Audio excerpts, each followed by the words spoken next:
ஒரே மெய்ப்பனை நான் அவர்கள் மேல் விசாரிப்பாயிருக்க ஏற்படுத்துவேன். என் தாசனாகிய தாவீது அவர்கள் நடுவில் அதிபதியாக இருப்பார்.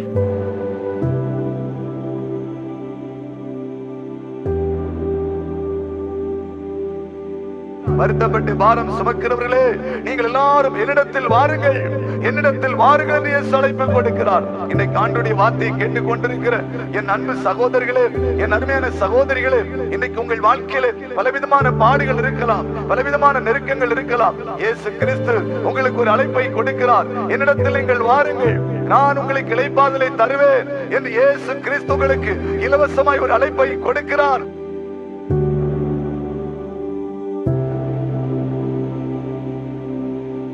பரிசுத்த ஆவியானவர் இறங்கி வந்தால் விடுதலை உண்டாகும். என் ஆண்டவருடைய வல்லமை ஆவியாய் இறங்கி வரும்போது, மேகமாய் இறங்கி வரும்போது, காற்றாய் இறங்கி வரும்போது, அக்கினியாய் இறங்கி வரும்போது அங்கே மாற்றங்கள் உண்டாகும், மாற்றங்கள் உண்டாகும். இல்லாதது உருவாகும், எலும்புகள் உருவாகும், தசைகள் உருவாகும், புதிய உறுப்புகள் உருவாகும், சிந்தனையில மாற்றம் உருவாகும், செயல்களிலே மாற்றம் உருவாகும், வாழ்க்கையில மாற்றம் உருவாகும், புதிய சிருஷ்டியாய் மாறுவோம். இது ஆவியானவராலே உண்டாகிற காரியம். பலத்தினாலும் அல்ல, பராக்கிரமத்தினாலும் அல்ல, என்னுடைய ஆவியினாலே.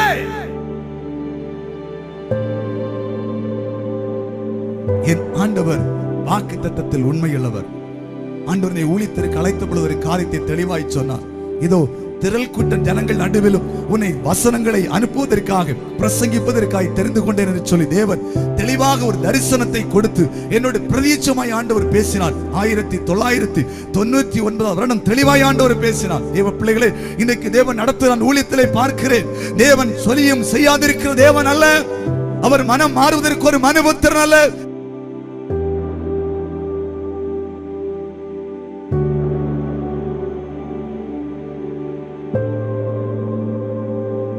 விசாரிப்பற்றிருக்கும் அநேக ஆடுகளுக்கு ஓர் விசாரிப்புக்காரனாய்.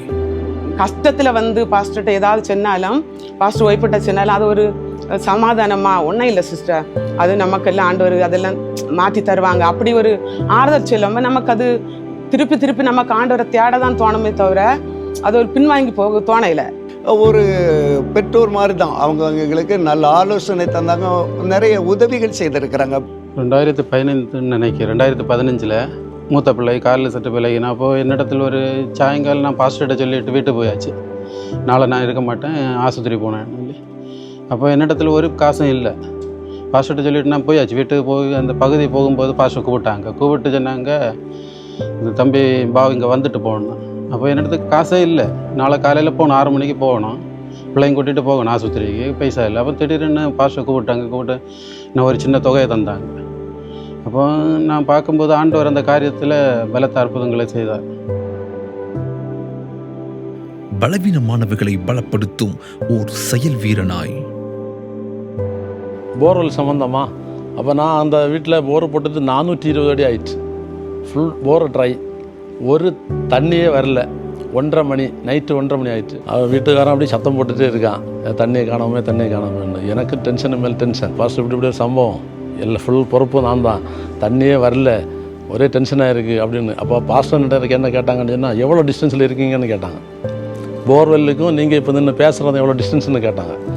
அப்போ நான் சொன்னேன், ஃபஸ்ட்டு கிட்டத்தட்ட ஒரு 100-150 அடி அந்த பக்கம் தள்ளி நிற்கிறேன். அப்போ என்ன சொன்னாங்கன்னு சொன்னால், சரி நீங்கள் அங்கே போகும்போது தண்ணி வந்துருங்க அப்படின்னு சொன்னாங்க. சரியா, நான் போய் அந்த போர்வெல் பக்கத்தில் போகும்போது அப்படி தண்ணி கொப்பளிச்சு சாடிச்சு. அது எனக்கு ரொம்ப ரொம்ப மறக்க முடியாத ஒரு இது. ஆனால் அவர் எவ்வளோ பெரிய ஆளாக இருந்தாலும், சின்ன ஆளாக இருந்தாலும் அவர் சமமாக பேசி எல்லாரும் ஒன்று போல் பார்த்து பழகிறாரு. ஏன்னா ஊழியத்தில் வந்த டைம்லேருந்தே ஏன்னா பாஸ்ட் ஒய்ஃப்கிட்ட எல்லாம் பேசும்ப சொந்த அண்ணன் தம்பி அப்படி பேசுவாங்க, அதே போல் பேசுவாங்க. முறிந்தவைகளை காயங்கட்டும் ஓர் வைத்தியனாய். மற்றவங்க பேசின வார்த்தையினால் மனதளவில் பாதிக்கப்பட்டு இது என்ன வாழ்க்கைன்னு கலங்கி வந்திருக்கிற சகோதரியே, இன்னையிலிருந்து உனக்கு அதிலிருந்து விடுதலை, கலங்க வேண்டாம். படிப்படியாக உன்னுடைய ஆவிக்குரிய வாழ்க்கையும் மேன்மையடையும். நீ கர்த்தரை மனப்பூர்வமாக நம்பி இருக்கிற அப்படின்னு தரிசனமாக பேசினா அந்த வார்த்தை எனக்கு நிறைவேறுச்சு. அதே ஒரு சில நாட்களில் நிறைவேறுச்சு. என்னை ஜோம் பண்ணேன். அப்போ பாஸ்டர் என்ன பண்ணாங்கன்னா, யாருன்னு தெரியாது, திடீர்னு கையை வச்சு உங்களை ஆசீர்வதியும் விடுதலையாக்குன்னு சொல்லி ஜோம் பண்ணிட்டு வந்தா. அவள் மறுநாள் பார்த்தா அவங்க நடக்க முடியாமல் வந்தாங்க. அந்த ஆட்கள் நல்ல ஆண்டவர் சுகத்தை கொடுத்து மறுநாள் நடந்து அந்த கூட்டத்தை வந்தாகும். அதனால் 3 நாளுங்க, காலையில் சாயந்தரம் 2 நாள் கூட்டத்துலேயும் நடந்து வந்து சாட்சி, கடைசி நாள் சாட்சி சொல்லிட்டு போனாங்க, ஏசப்பா எனக்கு சுகம் தந்தான்னு சொல்லி. அதை பார்க்கும்போது இப்படி ஆண்டவர் அற்புதம் செய்வார்னு நமக்கு ஒரு ஆச்சரியப்பட காரியம். தேவனுக்கு முன் உத்தமனாய் நடந்து நீதியை நடப்பித்து கடந்த 25 ஆண்டுகளாய் மனதார சத்தியத்தை பேசுகிறவனாய் நம் அனைவருக்கும் தேவனால் ஏற்படுத்தப்பட்ட ஸ்தானாதிபதியாய் இருப்பதுதான் நம் அன்பு போதகர் KN ராஜன் அவர்கள். ஆண்டவர் எப்படி கொண்டு வந்தார், எப்படி பண்ணாருன்னு எல்லாம் சாட்சி சொல்லும்போது என்னை அறியாமலே அழுதுருக்கிறேன். ஒவ்வொரு வாட்டி இந்த டைம் வரைக்கும் ரீசெண்டாக அந்த சாட்சியை சொன்னால் கூட என்னால் அழுக வந்துடும். ஏன்னா அந்த சூழ்நிலைகள்லாம் தாண்டி தான் நான் வந்திருக்கிறேன். தேவன் நடத்தின விதங்கள் கூட இருந்தே பார்த்துருக்கிறனால அந்த விதங்கள் எல்லாம் என்னால் மறக்க முடியாது.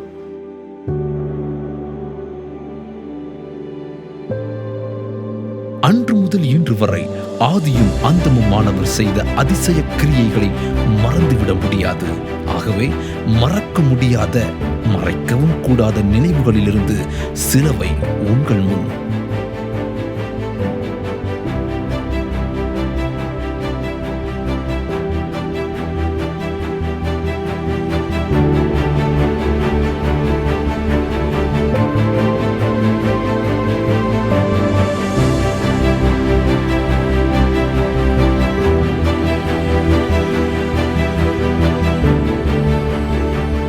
அறிமுகமில்லாதவனை அரியணையில் ஏற்றி அழகு பார்ப்பதில் நம் தேவனுக்கு நிகர் யாருமில்லை. ஆம், இன்று நம் எல்லோருக்கும் அறிமுகமாய் அரியணையில் அமர்ந்திருக்கும் நம் போதகர் அன்று எவ்வித அறிமுகம் இல்லாதவராய் எதிர்ப்புகளின் நடுவில் எதிர்பார்ப்புகள் இல்லாமல் அழைத்தவருக்காய் அர்ப்பணித்து ஓடியது மறக்க முடியாதவைகள்.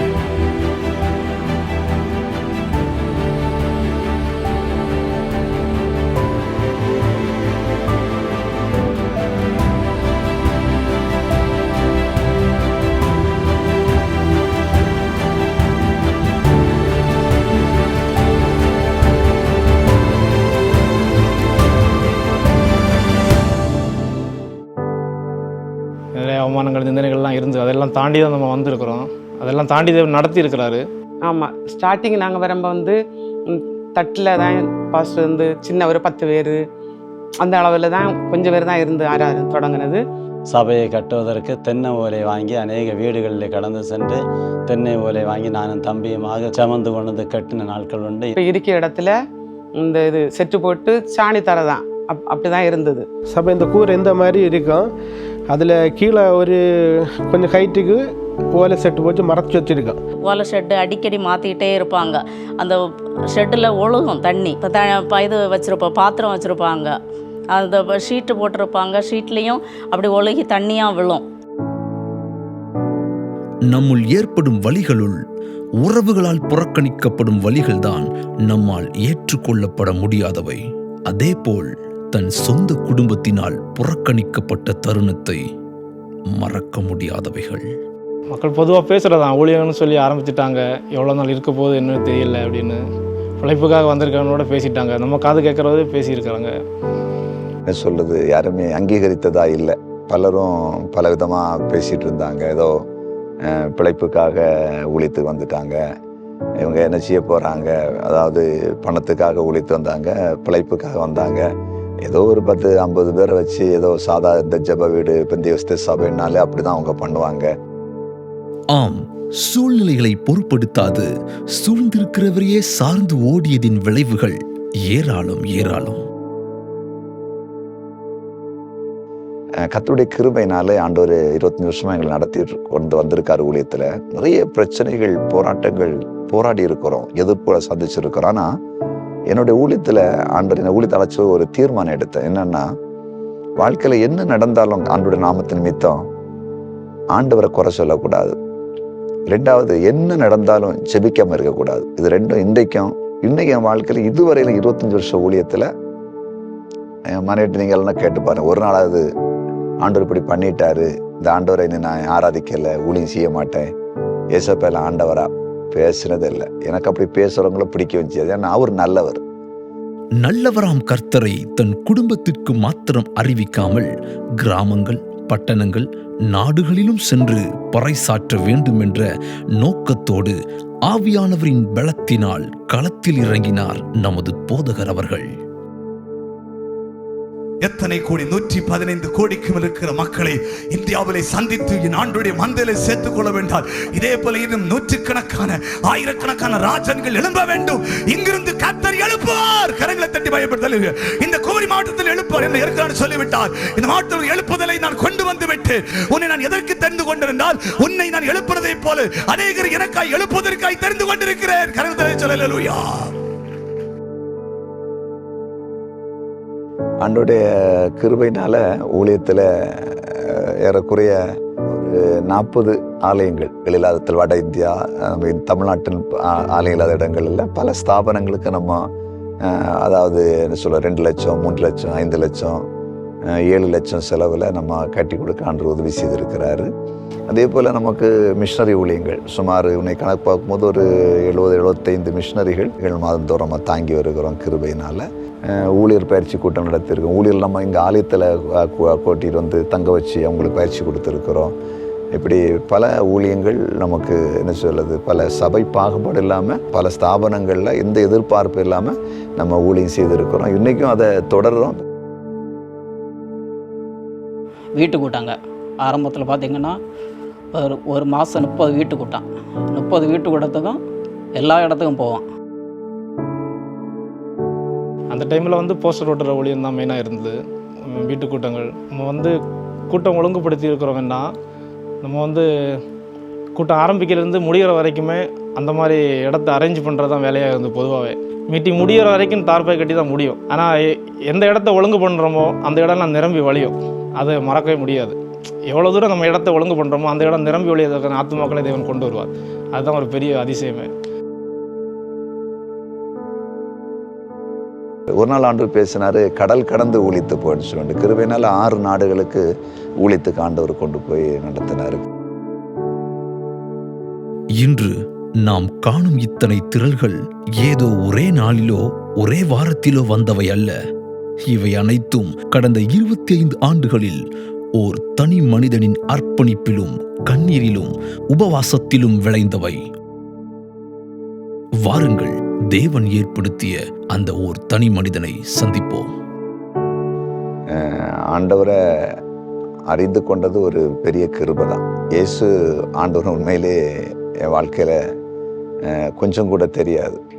ஒரு காலம் இயேசுன்னா அதாவது அது வெளிநாட்டை சார்ந்த ஆண்டவர், அது கிறிஸ்தவங்கன்னா அது வெளிநாட்டில் வந்த ஒரு மதம், அப்படி தான் நினச்சிட்டு இருந்தேன். என் வாழ்க்கையும் அதாவது என்ன சொல்கிறது, ஏசப்பாவுக்கும் எனக்கும் எந்த சம்மந்தமும் இல்லாமல் தான் போயிட்டு இருந்தது. தூத்துக்குடியில் நான் வேலை பார்த்துட்டு இருக்கும்போது ஒரு ஆவிக்குரிய சபையில் ஆராதனைக்கு போயிட்டுருப்பேன். அங்கே வெளிநாட்டிலேருந்து கென்யாவிலேருந்து வந்த ஒரு 3 வாலிபர்கள் ஒரு ஓய்வு நாள் ஆண்டுடைய வார்த்தையை பிரசங்கிச்சாங்க. அப்போ அவங்க பிரசங்கித்து ஜெபிக்கும் பொழுது பலத்த அற்புதங்கள் நடந்தது. இந்த அற்புதங்களை நான் கண்ணால் பார்த்துட்டு இருந்தேன். அப்போ எனக்குள்ள ஒரு தாகம் ஏற்பட்டது. ஆண்டவர் என்னையும் பயன்படுத்துவாரா, ஆண்டு ஊழியம் செய்தால் இதே மாதிரி அற்புதங்களை ஆண்டு என்ன கொண்டு செய்வாரான்னு ஒரு தாகம் வந்தவொடனே அன்றைக்கு என்னை முழுசு ஆண்டவருக்கு அர்ப்பணிச்சுட்டு நான் தங்கியிருந்த வீட்டில் போய் ஜெபம் பண்ணேன்.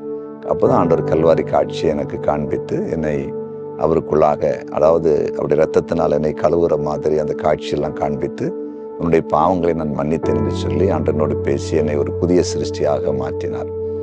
ஆனால் வாலிப நாட்களில் ஆண்டவர் என்னை தேடி வந்தார், ரட்சித்தார். அதன் பிறகு ஆண்டவர் என்னை ஊழியத்துக்காக அழைச்சார். ஆனால் ஊழியத்தில் கூட என்ன சொல்கிறது, ஒரு சபைக்கு மேய்ப்பனாக வரணும், ஒரு போதகனாக வரணும்னு நான் ஒரு நாள் நினச்சதில்லை. ஒரு சுவிசேஷகனாக இருக்கணும், அப்படி தான் என்னுடைய விருப்பமாக இருந்துச்சு.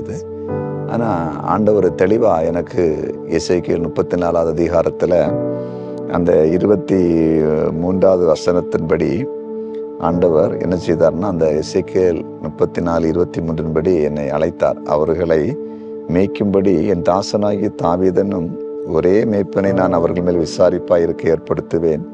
இவர் அவர்களை மேய்த்து இவரோ அவர்களுக்கு மேய்ப்பனாயிருப்பார். இந்த வசனத்தை தான் ஆண்டவர் எனக்கு சுட்டி காட்டி இந்த வசனத்தை கொண்டு எனக்கு ஆண்டவர் பேசினார்.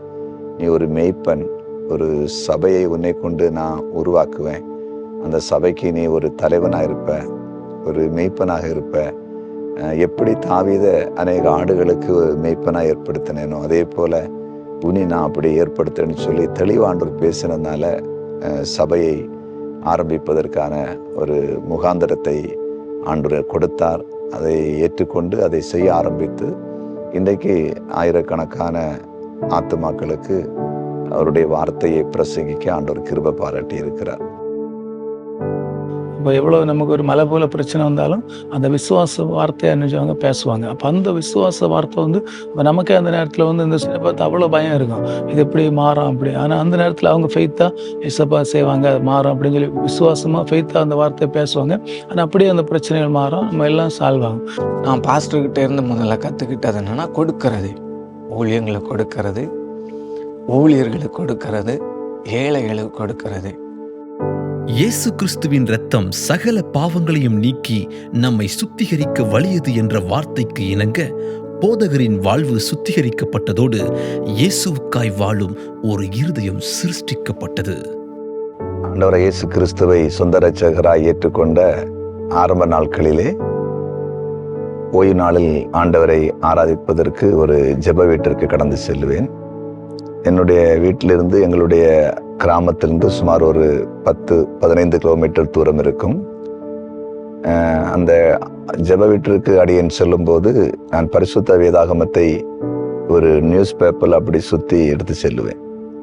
ஏனென்று சொன்னால் என்னுடைய பழைய நண்பர்கள்லாம் ஆங்காங்கே அந்த போகிற வழியில் அமர்ந்திருப்பார்கள். அதனால் அவர்கள் கண்கள் அது தெரியக்கூடாது என்பதற்காக அப்படி எடுத்து செல்லுவேன். ஒரு தடவை அப்படி நான் போய் கொண்டிருக்கும் போது என்னுடைய நண்பர்கள் பார்த்து கையில் என்ன கொண்டு போகிறாய் என்று கேட்டார்கள். நான் சொன்னேன், அதாவது டெய்லர் கடைக்கு போகிறேன், அதில் ஒரு பேன் பிட் இருக்கிறது, அதை எடுத்து செல்லுகிறேன் என்று சொல்லிவிட்டு நான் போனேன்.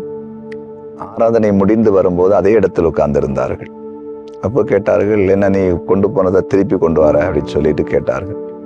அப்போ நான் நினைச்சேன் சில வேளையில் அதை எடுத்து அவங்க ஓப்பன் பண்ணி பார்த்துடக்கூடாது என்று சொல்லிவிட்டு சொன்னேன், டெய்லர் வந்து இன்னைக்கு கடை திறக்காம லீவ் போட்டிருக்காரு, அதனால நான் அதை திருப்பி கொண்டு வரேன்னு சொல்லிட்டு அப்படி நான் வந்து கொண்டிருந்தேன். பரிசுத்த வேதாகமத்தை நேசிப்பவர்கள் நிச்சயமாய் தளர்ச்சியை அல்ல தன் காலத்தில் வளர்ச்சியை காண்பார்கள் என்பது நமது போதகரின் வாழ்வில் இன்றியமையாத ஒன்றாகும். ஆம், அற்பமாய் எண்ணப்பட்ட சொந்த ஊரிலே தேவன் ஓர் அரியணையை வைத்திருப்பது ஆச்சரியமான ஒன்றாகும்.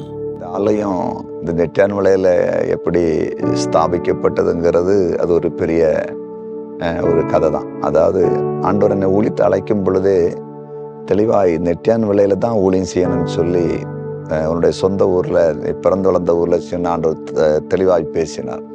ஆம், அழைப்பை பெற்றவுடன் அரியணை வந்துவிடுமா என்றால் அதற்கு வாய்ப்புகள் குறைவு. சொந்த குடும்பத்தின் கேள்விகள் மத்தியில் சவால்களோடு அழைப்பை நிறைவேற்றுவதின் சுவாரஸ்யம் அதிசயமானது. ஆம், தேவனின் அதிசயங்களை விவரிப்பதற்கு நம்முள் வார்த்தைகள் கிடையாது. அன்பு போதகரின் வாழ்வில் ஆரம்ப காலம் அது. ஆண்டவர்னு சொல்லிட்டு இருக்கிறியே, நீ நினைச்ச உன்னால ஒரு 500 அவசியத்துக்கு உன்னால எடுக்க முடியுமா அப்படின்னு சொல்லி கேட்டாங்க. அந்த நாளில தான் ஒரு தாயார் ஒரு சில வீடுகளை சந்திப்பதற்கு என்னை அழைத்து சென்றார்கள். சுமார் ஒரு 10 வீடு ஜெபம் பண்ணியிருப்பேன்னு நினைக்கிறேன். அந்த வீடுகளில் 10 ரூபா 20 ரூபா காணிக்கை கொடுத்தாங்க. அந்த காணிக்கை வாங்கலை யார்கிட்ட. ஏன்னா பொதுவாகவே ஆரம்பத்தில் இல்லங்களை சந்திக்க போகும்போது இங்கே காணிக்கை வாங்குறதே இல்லை. ஆனால் அந்த வீடுகளெல்லாம் சந்தித்த பிறகு என்னை அழைத்து சென்ற அந்த தாயார் வந்து ஒரு காணிக்கை கொடுத்தாங்க. ஒரு கவரில் ஒரு பேப்பரில் வச்சு கொடுத்தாங்க. அதில் வீட்டில் வந்து அதை ஓப்பன் பண்ணி பிரித்து பார்க்கும்போது அதில் ஒரு 500 ரூபா, ஒரு 100 ரூபா, ஒரு 50 ரூபா, ஒரு 20 ரூபா, 10 ரூபா அப்படி இருந்துச்சு. அப்போ தான் திடீரென்று ஒரு சத்தம் கேட்டுச்சு, இனி உன் கையில் 500 ரூபா ஒரு நாளும் குறையாதுன்னு சொல்லி. பாருங்க, இன்று வரையிலும் கர்த்தருடைய கிருபையினாலே அப்படியே ஆண்டு நடத்தி வருகிறார். அது ஆண்டவருடைய ஒரு பெரிய இரக்கம். அது மட்டுமில்லை, முதல்ல ஊழியத்தில் ஒரு அம்பாசிடர் கார் தான் கொடுத்தாரு. அது 1983 மாடல். நம்ம 50,000 ரூபாய்க்கு வாங்கின ஞாபகம் இருக்குது. அப்புறம் அதில் ஒர்க் ஷாப்பில் ஒரு 50,000 ரூபாய் செலவு பண்ணி அந்த வாகனத்தை ஓட்ட ஆரம்பித்தோம். ஒரு சில வருஷம் அப்படி அந்த வாகனம் ஓடிட்டு இருக்கும்போது பழுதடை ஆரம்பிச்சது, அங்கங்கே அது பழுதடை நிற்க ஆரம்பிச்சது. அந்த நாளில் ஆண்டவர் பேசினார், நீங்கள் ஜெபம் பண்ணுங்க, இனி புதிய வாகனம் கிடைக்கும்படி ஜெபிங்கன்னு சொன்னார். அப்புறம் நாங்கள் ஜெபம் பண்ண ஆரம்பித்தோம். அதன் பிறகு ஆண்டவர் ஊழியத்தில் அவர் புது வாகனங்களை தான் ஆண்டவர் கொடுக்க ஆரம்பித்தார். அதில் குறிப்பாக பார்த்தீங்கன்னா அந்த நாளில் ஊழியத்துக்கும் ஒரு சில வாகனங்கள் இருந்துச்சு, எல்லாமே பழைய வாகனங்கள், நிறைய வேலை வரும், எல்லாமே பாதியில் நிற்கும், டெம்போ ட்ராவலர் வேன் வாங்கி நிறைய வேலை வந்துகிட்டே இருக்கும். அப்புறம் ஆண்டவர் குறிப்பாக இன்றைக்கி ஊழியத்துக்கு எங்கள் குடும்பத்தை பயன்படுத்துறதுக்காக இருக்கலாம், ஊழியத்தை பயன்படுத்த இருக்கலாம், ஆண்டவர் கொடுத்துருக்கிற வாகனங்கள் எல்லாம் புது வாகனங்களாகவே கர்த்தர் கொடுத்து அப்படியே ஆண்டவர் நடத்தி வருகிறார். தேவனுடைய வார்த்தையை சபைகளிலும் பொது இடங்களிலும் அறிவிப்பது மட்டுமல்லாது தனிப்பட்ட நபரையும் சென்றடைய வேண்டும் என்ற ஆண்டவரின் ஆலோசனைக்கு இணங்க ஊடகங்கள் மூலமாகவும் கர்த்தருடைய வார்த்தையை பறைசாற்ற ஆரம்பித்தனர். அதன் மூலம் தேவன் செய்தவைகள் மறக்க முடியாதவைகள். ஊழிய ஆரம்பிச்சு உடனே இல்லை, ஆண்டவர் கர்த்தர் அற்புதங்களை செய்யறங்கிற மேகசன் ஊழியத்தை கொடுத்தாரு. முதல்ல ஒரு 300 பத்திரிகை வெளியிட்டோம், அது பிளாக் அண்ட் ஒயிட்டில் போட்டோம். அப்புறம் இன்னைக்கு கிருபையினால சுமார் 10,000 பத்திரிகை வர அளவுக்கு ஆண்டவர் ஊழியத்தை ஆசீர்வதிச்சதுனால நிறைய மக்கள் ரட்சிக்கப்பட்டிருக்காங்க. ஒருத்தர் நான் கேரளா வண்டிப்பெரியார் போயிருக்கும்போது ஒரு தம்பி அந்த மேகசனை கொண்டு வந்திருந்தான். அவன் கொண்டு வந்து சொன்னால் ரோட்டில் கிடந்துச்சு, நான் எடுத்து அதை படித்தேன். அதில் என்னென்னா எனக்கு கிட்னி ப்ராப்ளம் இருந்துச்சு, அதில் இருந்து அற்புதங்களை பார்த்தேன், எழுதியிருந்தேன், நான் போய் ஜெபம் பண்ணேன், எனக்கு கிட்னி பிரச்சனை முடிஞ்சிச்சு, அப்புறம் ஒரு வேலை கிடச்சிச்சுன்னு சொல்லி அந்த பத்திரிகை ஃபைல் பண்ணி வச்சுட்டு வண்டிப்பெரியாரில் ஒரு மீட்டிங் போயிருக்கும்போது பால் போஸ்ட் பார்த்து கண்டுபிடிச்சி அந்த இடத்துக்கு வந்தான், அதை சாட்சி கொடுத்தான். அப்படி மேகசன் அதே போல் சில ஊழியர்கள் என்கிட்ட பேசுவாங்க, உங்களுடைய பத்திரிகை மந்த்லி வர பார்த்து அதில் நான் செய்தி எடுக்கிறோம், அந்த மெசேஜை நாங்கள் எடுத்து பிரசங்கிக்கிறோம், அதை எடுத்துக்கொள்ளாமா அப்படின்னு கேட்டிருக்காங்க. நிறைய ஊழியர்கள் கேட்டிருக்காங்க. இதில் என்ன இருக்குது, கர்த்தர் கொடுத்த வார்த்தைன்னு எழுதியிருக்கிறேன், நீங்கள் தைரியமாக பேசுங்க அப்படின்னு சொல்லியிருக்கிறேன். அந்த பத்திரிகை நிறைய மக்களை சந்திச்சுட்டு இருக்குது. ஒவ்வொரு மாதம் அது நிறைய செலவாகும், ஆனால் கிருபை நடத்திட்டு இருக்காரு. அதே போல் டிவி ஊழியம் எப்படி ஆரம்பிச்சுன்னா, ஆரம்பத்தில் கன்னியாகுமரி மாவட்டத்தில் மட்டும்தான் ஒரு சேனலில் ஆரம்பத்தில் கொடுத்துட்டு இருந்தோம். எல்லா டிவி தான் ஆரம்பத்தில் எங்களுக்கு இன்னைக்கு வரையிலும் ஆண்டவர் வச்சிருக்காரு. ஆரம்பத்தில் எங்களுக்கு அப்படி கேபிளில் குமரி மாவட்டம் முழுசாக கொடுத்துருக்கு. இன்றைக்கும் அந்த சேனலில் எல்லா மீட்டிங் லைவ் பண்ணுறோம் குமரி மாவட்டம் முழு. அது ஒரு பெரிய கிருபை. சண்டே சர்வீஸு 4 சர்வீஸில் ஒரு சர்வீஸு, மற்றபடி எல்லா மீட்டிங்கும் நேரடி ஒளிபரப்பில் குமரி மாவட்டம் முழுவதும் ஆகுது. அதே மாதிரி அப்புறம் அதிசயம் டிவியில் தமிழ்நாடு முழுசாக கொண்டு போயிருக்காரு. 6 வருஷத்துக்கு மேலே ஆகுது நம்பிக்கை டிவியில். அதில் என்னென்ன கிருபை, டெய்லி ½ hour ப்ரோக்ராம் ஆண்டவர் கொடுக்குற வசதி செய்தார். இல்லை நிறைய மக்கள் அதில் பிரயோஜனப்படுறாங்க, ரட்சிக்கப்படுறாங்க. அது கிருபை. நாங்கள் இன்னும் எல்லா மொழியிலையும், இந்தியாவில் எல்லா மொழியிலையும் எல்லா சேனல்லையும் கொண்டு வரணும் அப்படிங்கிறத விரும்புகிறோம். ஆத்துமாக்களின் விருத்தியின் மத்தியில் தேவனின் அழைப்பும் விருத்தி அடைவது கர்த்தர் அதிசயங்களை செய்கிறார் ஊழியத்தில் ஓர் முக்கிய அம்சமாகும். சொன்னதை செய்வதில் நம் தேவனுக்கு நிகர் யாரும் இல்லை என்று இத்தனை திரள்கள் வருவதற்கு அன்று ஒரு சிறு குழு காரணம் என்றால் நம்மால் ஏற்க முடிகிறதா? நான் நிற்கிற இந்த இடத்துல பல வருடங்களுக்கு முன்பாக ஊழியத்தின் ஆரம்பத்தில் இந்த பகுதியில் தேசத்துக்காக நாங்கள் ஜெபித்திருக்கிறோம், இந்திய தேசத்துக்காக ஜெபித்திருக்கிறோம். இந்த மாவட்டத்தை அப்படியே சுற்றி பார்த்து மேற்கு திசை, கிழக்கு திசை, வடக்கு, தெற்கு திசையெல்லாம் பார்த்து, ஆண்டவரே இந்த தேசத்தை ஆசீர்வதிங்க, இந்த தேசத்தில் எழுப்புதலை தாங்க, இந்த தேசத்திலிருந்து கர்த்தர் அதிசயங்களை செய்கிறார், ஊழியத்துக்கு ஆத்துமாக்களை தாருங்க என்று ஜெபித்திருக்கிறோம். நான் தனிப்பட்ட முறையில் இந்த இடத்திலிருந்து பல நாட்கள் ஜெபித்திருக்கிறேன். என்னோடு பல சகோதரர்களை அழைத்து பல மணி நேரம் இந்த பகுதியிலே மாலையிலே நேரம் இரவு ஒரு 7-8 மணி அளவுலாம் ஜெபித்திருக்கிறோம். இந்த ஜெபத்தின் விளைவாக ஆண்டவர் இன்றைக்கு திரளான ஜனங்களை, ஆத்துமாக்களை இந்த மலையை சுற்றிலும் இருந்து ஆண்டு தந்திருக்கிறார் ஆலயத்திற்கு. அதை நினைத்து நான் ஆண்டவருக்கு மனதார நன்றி செலுத்துகிறேன். ஊழியம் ஆரம்பத்தில் 1999 திருமணம் முடிந்த ஆரம்பத்தில் எங்களுடைய குடும்ப வீட்டில் ஒரு ஹால், சின்ன ஒரு ஒரு 50 பேர் இருக்கிற அளவுக்கு, ஒரு 50 பேர் இருக்கிற அளவுக்கு ஒரு அறையில் தான் முதல்ல ஊழி நடந்துச்சு. அதில் ஆத்துமாக்களை ஆண்டு நிறைய தந்தார்ல. அப்புறம் அதிகம் ஆனோடனே உள்ளே இருக்க முடியாமல் ஆயிடுச்சுது. நம்ம அப்புறமா மேலே மாடியில், அதே வீட்டில் மாடியில் ஒரு ஓலை செட்டு போட்டால் ஒரு 150 பேர், ஒரு 200 பேருக்குள்ளே இருக்கலாம். அதில் அப்படி விரிவாக்கி ஒரு பந்தல் போட்டோம். அதுலேயும் நிறைய மக்கள் வந்தாங்க. அதில் இருக்க முடியாத நிலைமை வந்தோடனே வீட்டுக்கு பக்கத்துலேயே ஒரு சின்ன இடம் இருந்துச்சு, ஒரு 7-8 சென்ட் இடம். அதில் ஒரு ஓலை பந்தல் போட்டு அதில் நடத்த ஆரம்பித்தோம். அதுலேயும் மக்கள் நிறையா வந்த உடனே தான் இப்போ ஆலயம் இருக்க இடத்துல ஓலை செட்டு ஒரு 500 பேர் இருக்கிற அளவுக்கு ஒரு ஓலை செட்டு போட்டு அப்படி அது நிறைய ஆரம்பித்த உடனே தான் அதில் கொஞ்சம் விரிவாக்கி ஒரு 200-800 பேர் இருக்கிற அளவுக்கு அதை கட்டமைச்சோம். அப்புறம் அதை அப்படி வளர்ந்து பின்னும் பெருகி மக்கள் வெளியே இருக்க ஆரம்பித்தாங்க. உடனே என்ன பண்ணோம், ஒரு மாடி எழுப்ப ஆரம்பித்தோம். அந்த மாடி நிறைஞ்சிச்சு. அப்பவும் வெளியே ஆட்களாக இருக்க ஆரம்பித்தாங்க. அப்புறம் அடுத்த ஃப்ளோர் எடுத்தோம். இப்போ கர்த்தருடைய கிருபையினால் அப்படி ஆலயத்தில் நமக்கு 4 ஆராதனைகள் ஞாயிற்றுக்கிழமை நடத்தத்தக்கதாக கர்த்தர் கிருபை பாராட்டி இருக்கிறார்.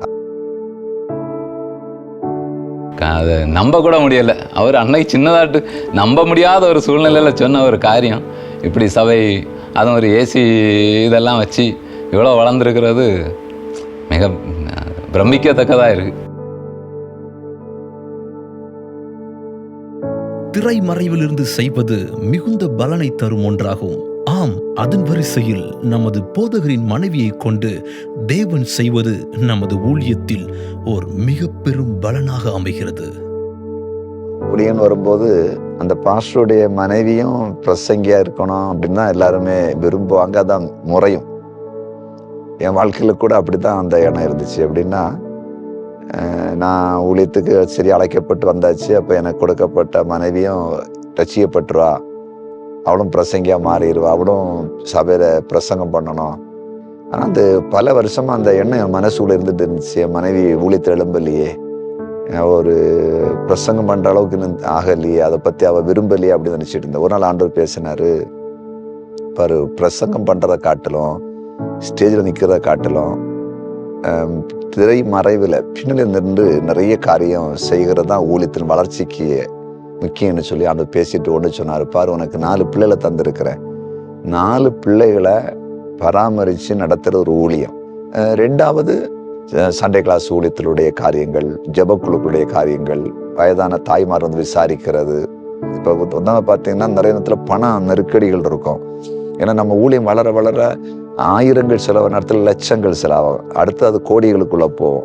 அப்படின்னு வரும்போது ஒரு வீட்டில் ஒரு மனைவி நமக்கு நல்ல ஸ்ட்ராங்காக இருந்தால் தான், ஏன் நம்ம நீங்கள் பயப்படுறீங்க, இதெல்லாம் ஆண்டவர் நடத்தி இருக்காருல்ல, நம்ம இதை பண்ணலாமே, இதை செய்யலாம்னு சொல்லி அந்த ஒத்துழைப்பு இல்லாத ஊழியம் வளராது. அந்த ஒத்துழைப்பு எந்த வீட்டில் இல்லையோ, நீ ஊழியம் தான் நீ பார்த்துக்கணும்னு சொன்னால் அந்த ஊழியத்தை ஒரு நாளும் கட்ட முடியாது. உண்மையிலே சொல்கிறேன், கர்த்தர் அதிசயங்கள் சில ஊழியத்தோட வளர்ச்சிக்கு அதாவது 50% என்ன கர்த்தர் பயன்படுத்தினா, அவர் ஸ்டேஜில் வராமல் இருந்தாலும் 50% அவளை பயன்படுத்துறாரு. இதை நான் மனதார சொல்ல முடியும். நிறைய காரியத்தை என்னுடைய மனைவி செய்கிறதுனால எனக்கு அது லகுவாக இருக்குது. தரிசனம் மேலே போகுது. என்னது அடுத்தவங்களுக்கு எப்படி நம்ம அதை கொடுக்கறது, எப்படி பண்ணுறது அப்படின்னு சொன்னால் அவங்கள்ட்ட இருக்கோ இல்லையோ தெரியாது. ஆனால் வந்து எல்லாருக்கும் அது பாஸ்டரும் சரி, பாஸ்டர் அம்மாவும் சரி, எல்லாருக்கும் பண்ணுவாங்க. இது பாஸ்டர் அம்மா அப்படின்னு உள்ள எந்த இதுவுமே அவங்க எங்கள்கிட்ட இன்னைக்கு வரைக்கும் காட்டினதே இல்லை. நார்மலாக ஒரு என்னன்னு சொல்ல, ஒரு ஃப்ரெண்ட்ஸுன்னா ஃப்ரெண்ட்ஸு, அம்மானா அம்மா, அட்வைஸ் பண்ணணுன்னா அப்படி எதுனாலும் சரி கண்டிப்பாக அப்படின்னு சொல்லதுக்கு இல்லை. ஆனால் அதை வந்து சாஃப்டாக சொல்லி இப்படி பண்ணலாம் அப்படின்னு சொல்லி கரெக்டாக எங்களை கைட் பண்ணுவாங்க. ஊழியன்னா என்னன்னு தெரியாது, ஃபேமிலிக்குள்ளேயும் ஊழியன்னா என்னன்னு தெரியாது. நான் ஒரு கேத்தலிக், எங்கள் ஃபேமிலி ஃபுல்லாகவே கேத்தலிக் தான். ஆனால் மேரேஜ் எப்படி நடந்துன்னு கூட எனக்கு தெரியாத அளவுக்கு ஆண்டவர் நடத்தி தந்தார். தந்த பிறகு தான் சொன்னார், ஊழியத்துக்கு அழைப்பு, ஏசப்பா என்ன ஊழியத்துக்கு கூப்பிட்றாரு அப்படின்னு. அப்போ வீட்டுக்குள்ளே எப்படி இருக்கும், பயங்கர ஒரு கலவரம் வந்தது.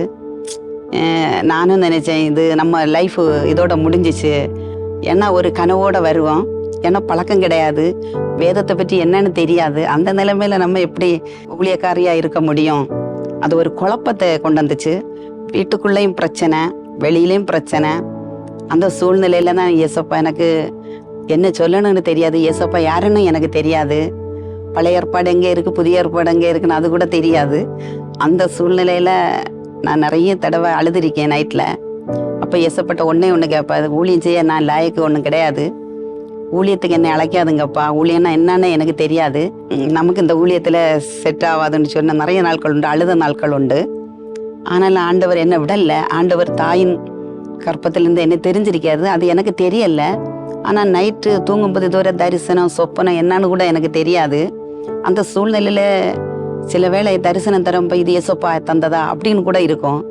ஆனால் நான் எப்போ அழுது கண் விழிக்கும் போதும் பாஸ்டர் என்னுடைய கணவனார் ஜெபத்தில் இருக்கிறத நான் காண்பேன். ஏன் ஜெபத்தில் இருக்காருன்னா அவருடைய விசுவாசம், அவருக்கு கொடுத்த வாக்கு தத்தம், அதை நான் இப்பளும் விசுவாசிப்பேன். ஏன்னா ஏசப்பா நிறைய வாட்டி தரிசனம் சொப்பனம் தந்து பேசினாரு. நீ கடற்கரை மணலை போல ஆத்துமக்களை தருவேன் என்று சொன்ன, அது எங்க இருக்குன்னு கூட எனக்கு தெரியாதப்பா.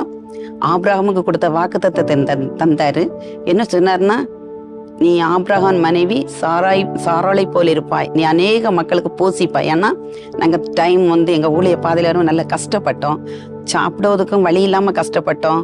ஏன்னா நான் வீட்டில் கொஞ்சம் செழிப்பாக வளர்ந்தனால எனக்கு கஷ்டம் என்னன்னு தெரியாது. ஆனாலும் நான் சில வேளையில் இவர் வேண்டாம் அப்படின்னு நினச்சதுனால அவருடைய அன்பு தான் என்னை கொண்டு போச்சு. மற்ற மாதிரி பார்க்கும்போது வேற எந்த தப்புமே கிடையாது, பண கஷ்டம் அவ்வளோதான். ஆனால் ஏசப்பா நிறைய வாட்டி என்கிட்ட பேசி இருக்கிறார், தரிசனம் தர உன்னை இப்படி வைப்பான் அப்படி. ஆனால் அதை காண்பிச்சு தர எனக்குள்ள அந்த ஒரு சந்தோஷம் வந்தது. அது மட்டும் இல்லை, நடத்துவார். ஏன்னா நான் சொப்பன தரிசனம் இதுவரை பார்த்ததே கிடையாதே. அப்படிப்பட்ட சூழ்நிலை ஆண்டவர் எனக்கு காண்பித்து தந்தார். அதன்படி ஆண்டவர் கொடுத்த வாக்கு தத்தத்தின்படி தரிசனத்தின்படி தேவன் என்று அநேக மக்களை எங்களுக்கு தந்திருக்கிறார். எங்களை விசாரிக்கிற மக்களை தந்திருக்கிறார், எங்களை போசிக்கிற மக்களை தந்திருக்கிறார். அது ஆண்டவருடைய பெரிய கிஃப்ட்ன்னு நான் நினைக்கிறேன். அது மட்டுமல்ல, நான் இப்போ நினைப்பேன், ஊழியத்தில் வந்தது ஆண்டவர் என்னை கொண்டு வந்ததுக்கு ஒரு முகாந்தரம் உண்டு. ஆனால் ஒரு பாரம் இருக்கு. என்ன எப்படி ஏசப்பா தூக்கி எடுத்தீங்களோ அதே போல புறஜாதி மக்களை தரணும், அதே போல ஏசப்பா தந்திருக்கிறாரு. இந்த நாட்கள்லையும் தரிசனத்தையும் தருவாரு, சொப்பனத்தோடு பேசுவாரு. எந்த காரியத்தை பேசினாலும் கரெக்டா ஏசப்பா எனக்கு காண்பித்து அதை ஆண்டவர் முடித்து தருவார்.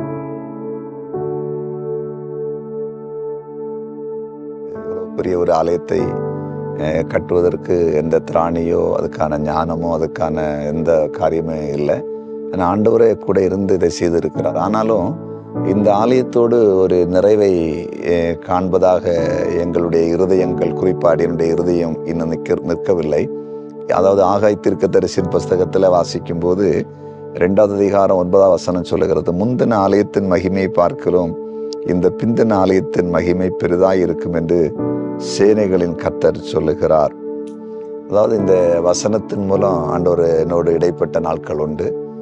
இது முந்தின ஆலயம், இன்னும் பிந்தின ஆலயம் ஒன்று உண்டு, அந்த பிந்தின ஆலயம் இன்னும் மகிமை பெரிதாக இருக்கும் என்ற ஒரு வார்த்தை ஆண்டவர் கொடுத்து அந்த தரிசனத்தை உள்ளே ஆண்டவர் உருவாக்கி கொண்டே இருக்கிறார். இன்னும் கர்த்தருக்கு சித்தமானால், ஆண்டவருக்கு என்று அவருடைய வருகை தாமதமானால் இன்னும் ஒரு பெரிய மகிமையான ஆலயத்தை தேவனுக்காக எழுப்ப வேண்டும். அந்த ஆலயத்திலிருந்து ஆயிரக்கணக்கான லட்சக்கணக்கான மக்கள் நன்மையை பெற வேண்டும், உலகமெல்லாம் அதிலிருந்து நன்மையை கடந்து செல்ல வேண்டும் என்ற ஒரு தாகத்தை, ஒரு எண்ணத்தை, ஒரு தரிசனத்தை ஆண்டவர் ஊட்டி கொண்டிருக்கிறார். நிச்சயமாய் அதை செய்வதற்கு ஆண்டவரே கிருபை பாராட்டுவார் என்று சொல்லி விசுவாசிக்கிறேன். அது கர்த்தரே நடத்துவார் என்று நான் நம்புகிறேன்.